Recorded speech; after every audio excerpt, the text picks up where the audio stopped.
During the night, I'm in touch with Washington, keeping them posted of what's happening in Tripoli and, to the best of my knowledge, what I'm being told in Benghazi. I think at about 2 p.m., 2 a.m., sorry, the Secretary of State Clinton called me, along with her senior staff. We're all on the phone. And she asked me what was going on, and I briefed her on the developments. Most of the conversation was about the search for Ambassador Stevens. It was also about what we were going to do with our personnel in Benghazi. And I told her that we would need to evacuate. And that was she said that was the right thing to do.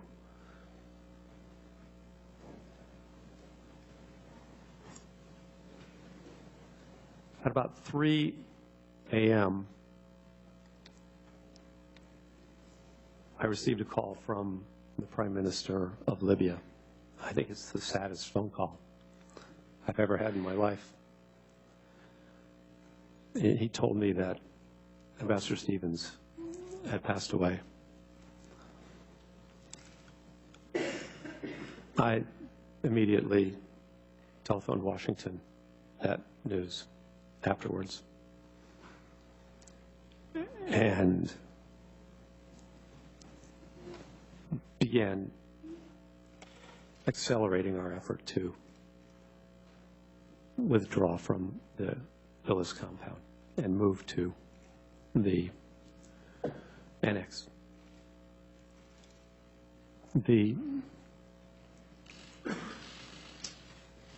Excuse me, I'll take a glass of water.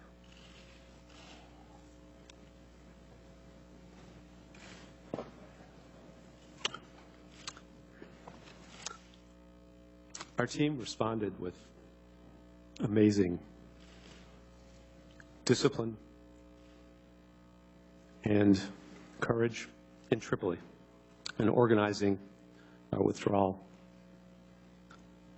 I have vivid memories of that. I think the most telling, though, was of our communications staff dismantling our communications equipment to take with us to the annex and destroying the classified communications capability. Our office manager, Amber Pickens, was everywhere that night, just throwing herself into some task that had to be done. First, she was taking a log of what we were doing. Then she was loading magazines, carrying our ammunition supply to our vehicles. And then she was smashing hard drives with an axe. Alan Greenfield, our management officer, was a whirlwind of activity, organizing the vehicles, to lining them up, finding the drivers, making sure everybody was getting the things that they would need for the coming days. John Martinick was a mountain of moral support, particularly to the guys who were in Benghazi. He was on the phone talking them through the whole ordeal. David McFarland on the phone constantly, all the time, talking to his contacts in Benghazi, urging them to help. Lieutenant Colonel Phillips and Lieutenant Colonel Arndt, Lieutenant Colonel Gibson, mountains of strength. I'm awed. I'm still in awe of them.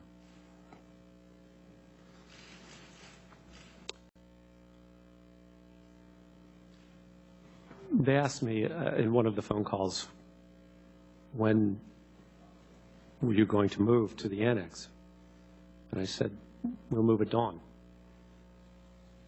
Because none of our people had great experience driving the armored Suburbans that we were going to have to use.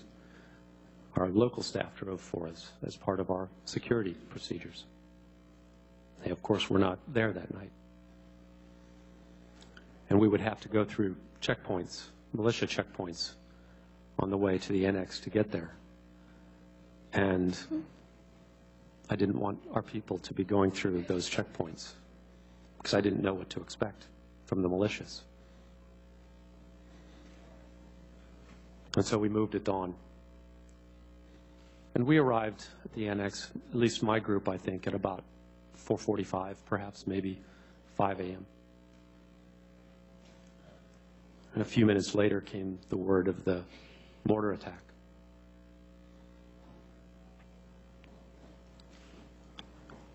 If I could return to Benghazi a little bit, talk through Tripoli. I'm sorry if I bounce back and forth, but the Tripoli team was basically had to stay at the Benghazi airport because they had no transport and no escort from the Libyans. After the announcement of Chris's passing, military escort and vehicles arrived at the airport.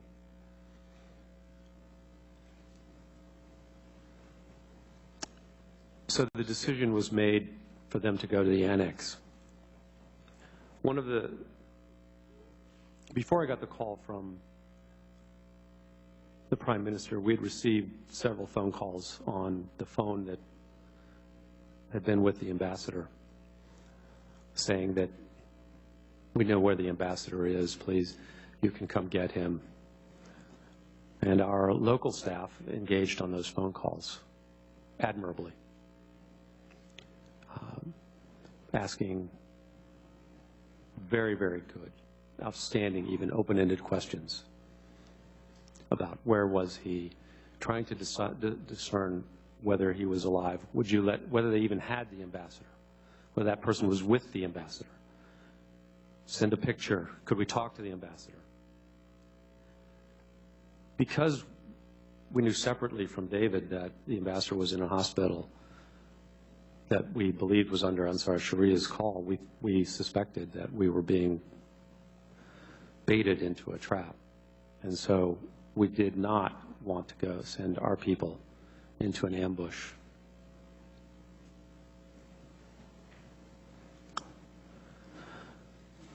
And we didn't. We sent them to the annex. Shortly after they arrived at the annex, the mortars came in.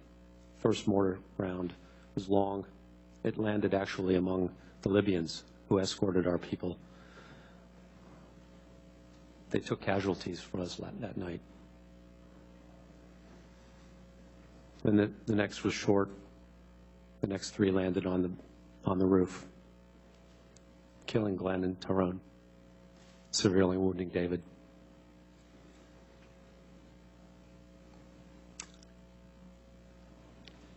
They didn't know whether any more mortars were going to come in.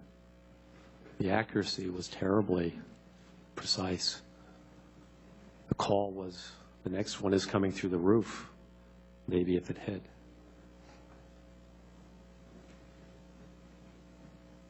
Two of the guys from Team Tripoli, they climbed up on the roof. They carried Glenn's body and Tyrone's body down. One guy, about Mark's size, full combat gear, climbed up there, strapped David Oven, who's a large man, to his back, carried him down the ladder, saved him.